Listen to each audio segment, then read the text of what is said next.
আসসালামু আলাইকুম। Hello everyone, কেমন আছেন সবাই? আজকে আমি আপনাদের সাথে শেয়ার করব আলু দিয়ে গরুর মাংস রান্নার রেসিপি।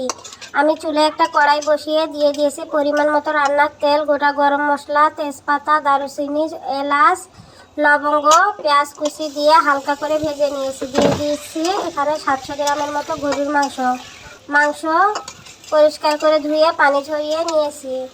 এখন দিয়ে দিব স্বাদ মতো লবণ, হলুদের গুঁড়া,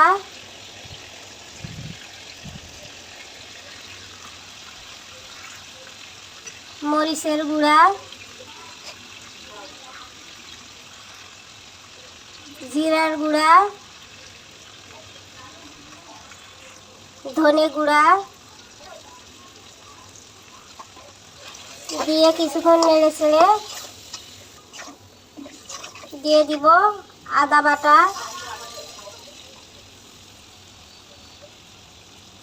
রসুন বাটা,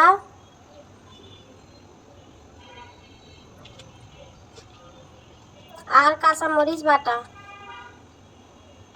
সব উপকরণ দিয়ে মাংস ভালোভাবে কষিয়ে নিব যাতে মশলার কাঁচা গন্ধ চলে যায়।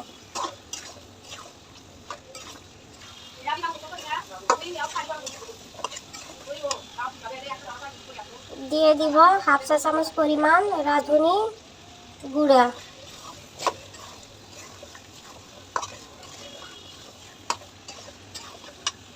মাংস ভালোভাবে কষানো হয়ে গেলে দিয়ে দিব পরিমাণ মতো পানি।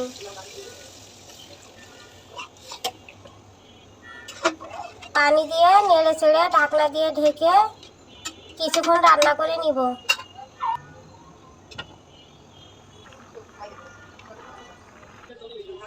মাংস হাফ সিদ্ধ হয়ে আসলে ঢাকনা খুলে দিয়ে দিব ছিলে কেটে পরিষ্কার করে ধুয়ে নেওয়া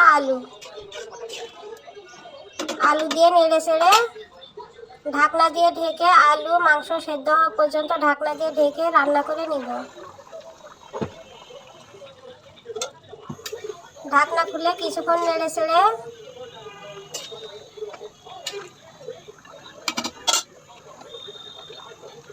দিয়ে দিব ভাজা জিরার গুঁড়া, ধনে গুঁড়া। একটু নেড়ে চেড়ে চুলা বন্ধ করে দিব। আমার আলু দিয়ে গরুর মাংস রান্না করা হয়ে গিয়েছে। এখন পেঁয়াজ বেরেস্তা দিয়ে পরিবেশন করব। রেসিপিটি ভালো লাগলে লাইক, কমেন্ট, শেয়ার করবেন। পরবর্তী ভিডিও দেখার জন্য আমন্ত্রণ রইল। সে পর্যন্ত সবাই ভালো থাকবেন। আল্লাহ হাফেজ।